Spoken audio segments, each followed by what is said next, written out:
Apple ने new iPhone series 17 launch किया और फिर ये डायलॉग To सुनने को मिला। redefine Pro, we had to start again with solid aluminium. कुछ याद आया? ये 13-14 साल पहले भी सुना है। Level of fit and finish. We've developed manufacturing process.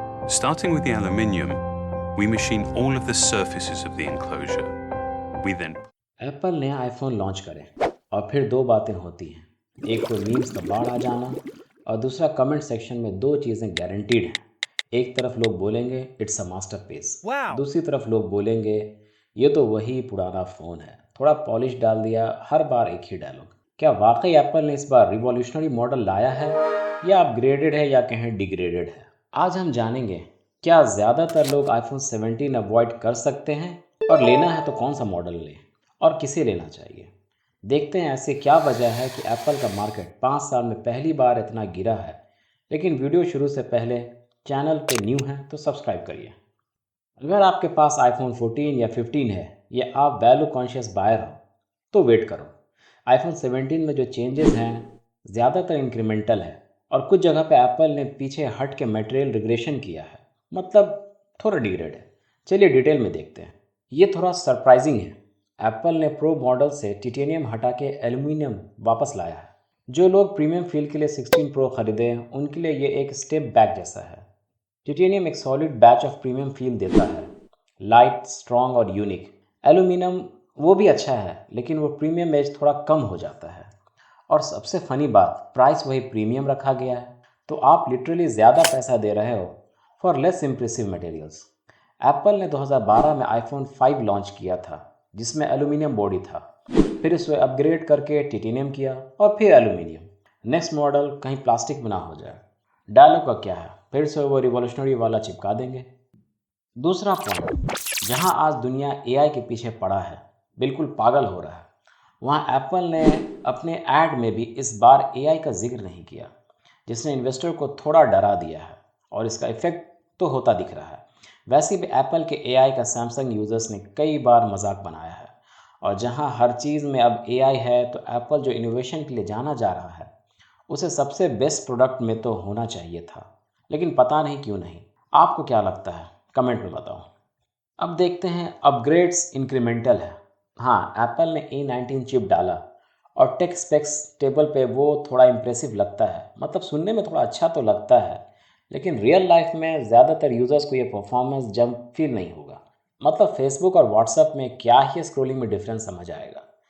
Social media scroll थोड़ा फास्ट होगा लेकिन वो समझ पाना मुश्किल होगा, क्योंकि ये तो अपने वीवो, रियलमी और शाओमी में भी होता है। ऐप्स और गेम्स स्लाइटली ज़्यादा स्मूथ चलेंगे बट डे टू डे में आपको ज़्यादा फ़र्क नहीं दिखेगा। और जो नए फीचर्स दिखाए जाते हैं बहुत बार वो पहले सिर्फ प्रो मॉडल्स में होते हैं एंड नाउ वो बेस मॉडल्स तक ट्रिकल डाउन हो रहे हैं। मतलब मार्केटिंग बोलेगी दे दो अपग्रेड, लेकिन प्रैक्टिकल बेनिफिट्स मॉडेस्ट ही होगा। अब पैसे की बात, आईफोन 17 प्रो का स्टार्टिंग प्राइस $1099, जो इंडिया में 1,34,900 है, यानी आईफोन 16 प्रो से थोड़ा महंगा। साथ ही बेस स्टोरेज भी 256 GB कर दिया है, विच साउंड्स लाइक वैल्यू, पर अल्टीमेटली आप थोड़ा ज़्यादा पे कर रहे हैं। क्या वो आपका एक्स्ट्रा पैसा देना कुछ बेनिफिशियल दिख रहा है? अगर आप कैमरा हेवी क्रिएटर हो या नीश फीचर्स का हेवी यूज़र हो मे बी, लेकिन एवरेज यूज़र जो कॉल, सोशल मीडिया, फ़ोटोज़ और थोड़ा गेमिंग करता है उसे तो नहीं। बस एक और चीज़, मार्केटिंग बोलती है स्टैंडर्ड फीचर्स, लेकिन कितने ही फीचर्स को हम डेली लाइफ में यूज़ कर रहे हैं, या फिर हमारे मोबाइल में जो ऑलरेडी फीचर्स है उसी को हम स्टैंडर्ड मान के संतुष्ट हैं। डिज़ाइन भी पब्लिक ओपिनियन स्प्लिट कर रहा है। एप्पल का न्यू एल्युमिनियम यूनिबॉडी कुछ लोगों को प्रैक्टिकल और क्लीन लगा, पर जो लोग 16 प्रो के रिफाइंड टिटेनियम फिनिश के फ़ैन थे उनको लगता है डाउनग्रेड होगी। डिज़ाइन सब्जेक्टिव होता है, लेकिन ब्रांड ने जो प्रीमियम इमेज बनाई थी वो थोड़ा क्रैक होता नज़र आ रहा है। आईफोन एयर लोग कह रहे हैं थोड़ा सैमसंग एज का कॉपी हो गया है, और ये न्यू कलर वैसे भी बैक कवर से छुप जाएगा, और अपने पुराने मोबाइल में चाहो तो न्यू बैक कवर लगा दो इसी कलर का। क्या कहते हैं? बॉटम लाइन, जो इम्प्रूवमेंट्स आए हैं, बेटर प्रोमोशन, कैमरा ट्रिक्स, थोड़ा बैटरी इम्प्रूवमेंट, वो इवोल्यूशनरी हैं, रिवॉल्यूशनरी नहीं। ऐसा लग रहा है कि आईफोन का इवोल्यूशन हो रहा है, ना कि रिवॉल्यूशन। अगर आप ऑलरेडी आईफोन 14 या न्यू यूज़ कर रहे हो, आईफोन 17 आपकी डेली लाइफ को ट्रांसफॉर्म नहीं करेगा। बस फास्टर चिप, थोड़ा कैमरा पॉलिश, लेकिन लाइफ चेंजिंग नहीं।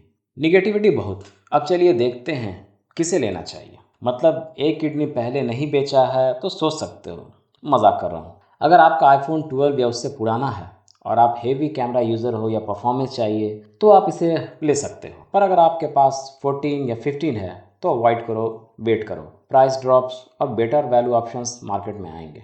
अब मॉडल बाय मॉडल चलते हैं। IPhone 17 base model surprising value लगता है। क्यों? पहली बार बेस आईफोन में 120 हर्ट्ज प्रो मोशन मिल रहा है। वो स्मूथ स्क्रोलिंग जो पहले प्रो तक लिमिटेड था वो अब आपको बेस मॉडल में भी दिखेगा। बेस स्टोरेज अब 256 GB से स्टार्ट होती है, डबल ऑफ लास्ट जनरेशन, और बैटरी लाइफ भी बेटर है, 30 hours video playback versus previous 22 hours. और प्राइस वही 82,900, मतलब सेम कॉस्ट पे ज़्यादा स्टोरेज और बेटर स्क्रीन। अगर आप आईफोन 13 या ओल्डर यूज़ कर रहे हो और मॉडर्न फीचर्स चाहते हो बिना प्रो प्राइस दिए, buy this. Budget conscious upgrade के लिए ये स्मार्ट चॉइस है। वैसे आईफोन हर बार प्रो वर्जन के फीचर को अगले बेस मॉडल में दे देता है। आईफोन 17 एयर स्टाइल का चैंपियन है।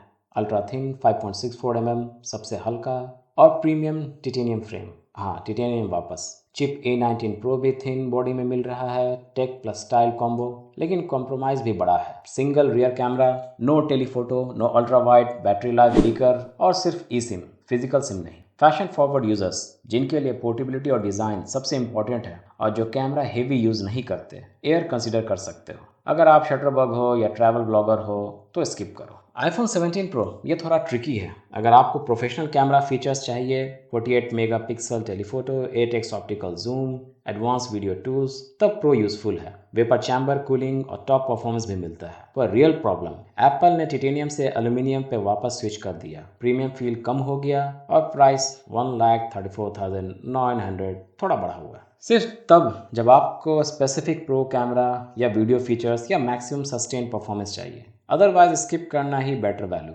पुराने से भी अच्छा रिकॉर्डिंग हो ही रहा है। प्रो मैक्स लाइनअप में सबसे ज़्यादा वैल्यू मिलता है अगर आप प्रो फीचर्स चाहते हो, जैसे best battery life, largest 6.9 inch display और सबसे बड़े storage options, even 2 TB। Price 1,49,900। हाँ, महंगा है, पर अगर आपको रियल प्रो वर्कफ्लो चाहिए, editing, long recording, big screen, ये सबसे सेंसिबल प्रो पिक है। किसे इसे खरीदना चाहिए? क्रिएटर्स, प्रो वीडियोग्राफर्स और जो मैक्सिमम बैटरी प्लस स्क्रीन चाहते हैं, consider pro max. In short ये समरी है जो आपको स्क्रीन पे दिख रहा है और डिस्क्रिप्शन में भी। अब एक चीज़ सोचते हैं, क्या वाकई में आईफोन 17 लिया जाए या कि पुराना वर्जन भी लिया जा सकता है, जैसे आईफोन 16 प्रो जो कि अब थोड़ा डिस्काउंट पे मिल रहा है, जिसमें titanium build, proven design, nearly same day to day performance और थोड़ा चीपर। और simple option, wait for iPhone 18 अगर आपका करंट फ़ोन ठीक ठाक काम कर रहा है। एप्पल के नेक्स्ट साइकिल में ज़्यादा मीनिंगफुल चेंजेस आने की प्रोबेबिलिटी है। ब्रेड स्मार्टली, ना कि ट्रेंडी। बाज़ लोग आईफोन सिर्फ इसलिए लेते हैं क्योंकि उन्हें शो ऑफ करना होता है, बाकी फीचर्स तो वो भी पूरे यूज़ नहीं कर पाते। अगर आपको लगता है कि वाकई आपको ज़रूरत है तो बेशक आप आईफोन पे जाइए। अगर आपको ये वीडियो यूज़फुल लगा, कमेंट करो कौन सा मॉडल आप कंसीडर करोगे। लाइक एंड सब्सक्राइब करो for more honest tech advice और थोड़ा सरकाज़म। मिलते हैं नेक्स्ट वीडियो में, तब तक स्मार्ट रहो और पैसा बचाओ। बाय।